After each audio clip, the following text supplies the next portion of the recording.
Olá, gente. Estamos na Semana Santa, terminando a Semana Santa do ano de 2020. Todo mundo sabe das coisas difíceis que têm nos acontecido, não só no Brasil, mas no mundo inteiro, nesse ano de 2020. Muita tristeza tem nos abatido, mas a gente precisa buscar refúgio em algumas coisas, né? Já falei em outro vídeo sobre o Salmo, né? Que aquele que habita no esconderijo do Altíssimo, à sombra do Onipotente descansará. Esse é o primeiro versículo do Salmo 91. E hoje nós vamos fazer um bate-papo, vamos ter um bate-papo sobre um outro texto bíblico, né? Então, com base nisso, eu vou contar para vocês uma história. Uma história baseada em fatos reais. Era uma vez um homem chamado Apóstolo Paulo.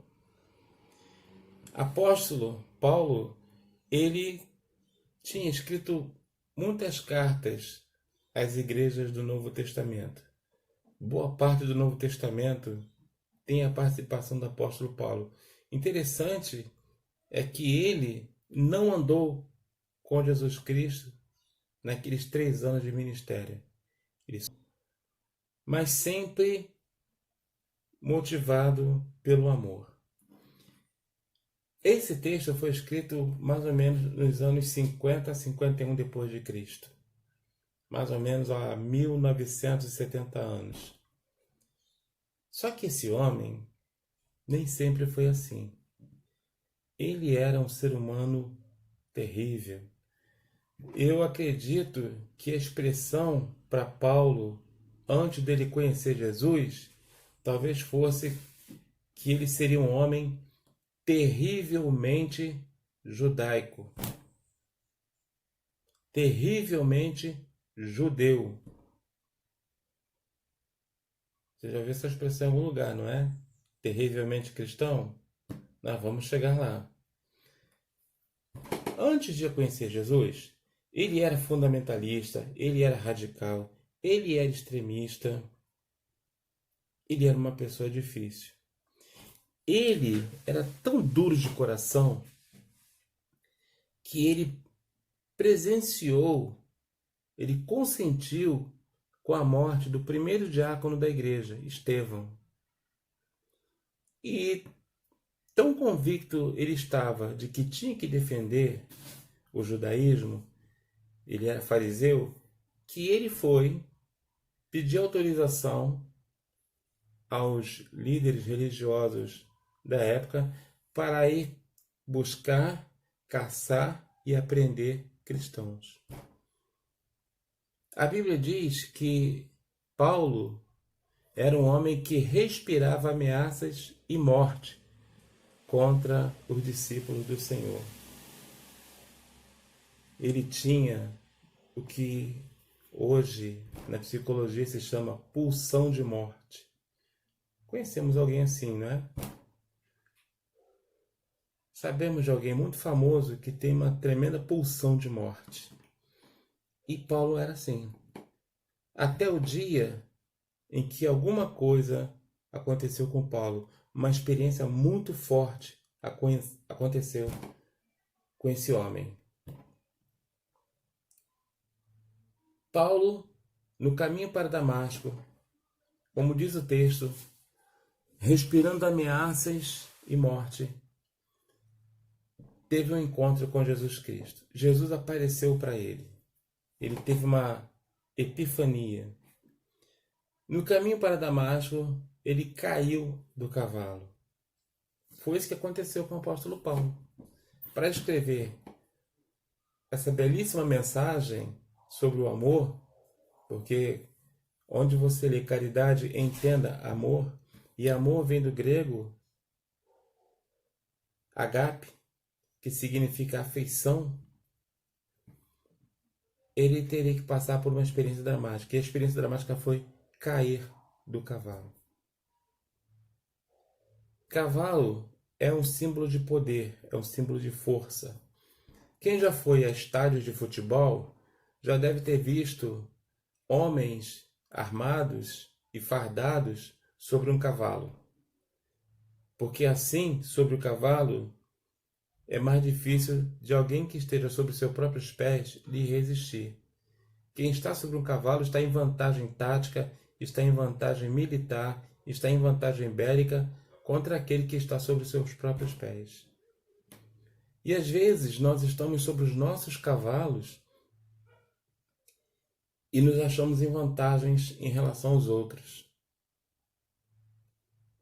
Cada um tem seu cavalo. Alguns têm o cavalo do poder econômico, outros têm o cavalo do poder político, outros têm o cavalo do conhecimento, outros têm o cavalo da fama. Não há nenhum problema em você ter seu próprio cavalo.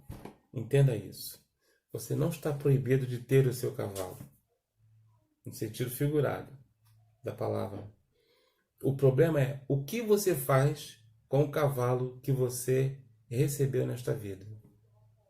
O que você vai fazer com o cavalo que você conquistou nessa vida? Esse é o problema. Paulo tinha um poderoso cavalo, o cavalo do conhecimento e o cavalo da autoridade religiosa. Ele ia, com autoridade, caçar os crentes e foi derrubado desse cavalo. Sabe, às vezes pode ser necessário que você caia do seu cavalo. Pode ser necessário que eu caia do meu cavalo. Todo mundo tem um cavalo. E às vezes é necessário ser derrubado. Nessa queda, no momento em que ele viu Jesus, ele ficou cego. Diz a Bíblia que uma escama cobriu os seus olhos. Ele passou um bom período cego, até que Ananias foi orar por ele e as escamas caíram e ele voltou a enxergar. Mas detalhe, nunca mais ele enxergou como antes.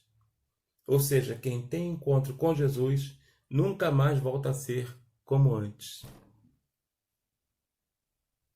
E nesse acontecimento dramático, Paulo teve uma transformação de vida, teve uma transformação de caráter, de homem iracundo, de homem cheio de pulsão de morte, ele se torna uma pessoa amorosa, a ponto de sofrer e morrer pelo Evangelho. Entenda uma coisa. Enquanto Paulo estava preso ao legalismo, enquanto Paulo estava preso à tradição, enquanto Paulo estava preso a ideias de que só um grupo está certo, Paulo agiu de uma maneira malvada. Paulo agiu de uma maneira que não tinha como se manifestar nele o amor de Cristo. A Bíblia diz que Deus é amor. E você só vai enxergar o amor de Deus através de Cristo Jesus. Então Paulo precisava de uma transformação. E foi nesse momento dramático da sua vida que ele passou a enxergar o mundo de uma forma diferente. Foi quando ele caiu do cavalo que ele viu que a realidade não era bem como ele imaginava. Que havia outras situações para ele considerar. Paulo, então, nessa transição, ele passou do ódio para o amor. Ele passou do legalismo para a graça. Ele passou do fundamentalismo radical para a compreensão e tolerância. E aí agora vem uma pergunta que não quer calar.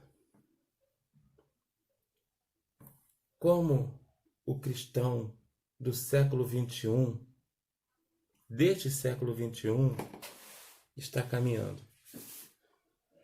Será que nós, crentes da Igreja de Cristo, estamos caminhando no mesmo sentido que Paulo do ódio para o amor, do legalismo para a graça,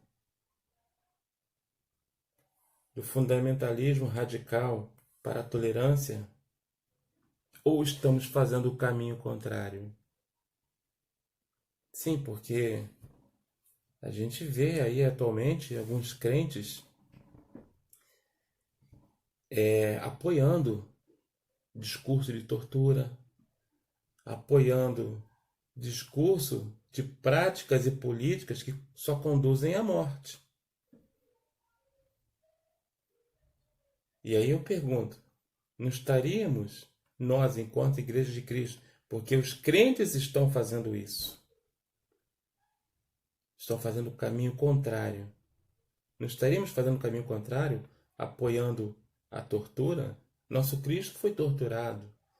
Não estaríamos hoje apoiando a execução? Ano passado, morreram mais de 1.800 pessoas só no estado do Rio de Janeiro. E com o apoio de quem prega o amor de Deus. É coerente isso? Então nós temos que pensar que cristianismo é esse que nós estamos manifestando. E não dá para a gente fugir dessa pergunta, porque mais cedo ou mais tarde, ou diante dos homens, ou diante de Deus, vamos ter que dar conta dessas questões. Vamos ter que responder essas questões. A pergunta que eu faço agora é: que cristianismo é esse que nós estamos vivendo na igreja do século XXI? Foi para isso que Jesus morreu? Foi para isso que Jesus marcou profundamente Paulo? Então, precisamos retomar o caminho que nos conduz ao amor, porque a Bíblia diz que Deus é amor. Lá na carta do apóstolo João, diz que aquele que odeia seu irmão é homicida. Entenda uma coisa, meu querido, minha querida. Você não precisa disparar o gatilho contra uma pessoa e matá-la.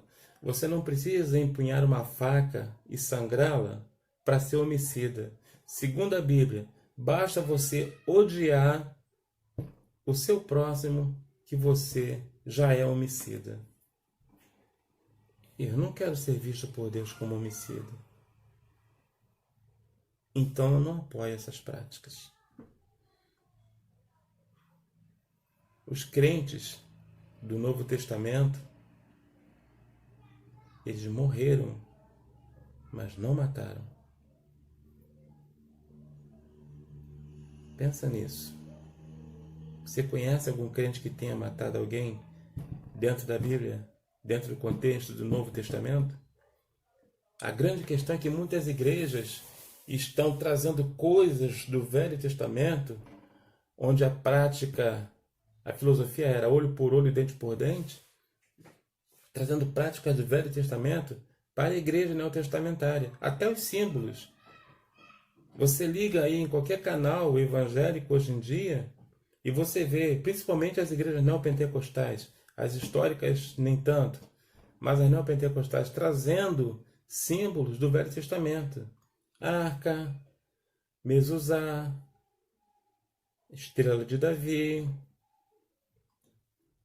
o candelabro,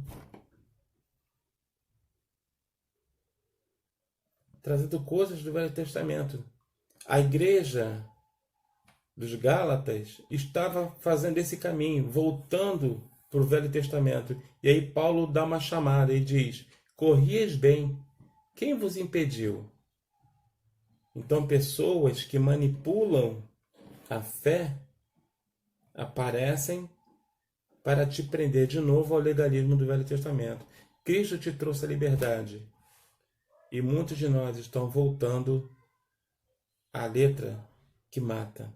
O Espírito vivifica, mas a letra mata. Paulo escolheu o Espírito. Passou da letra para o Espírito.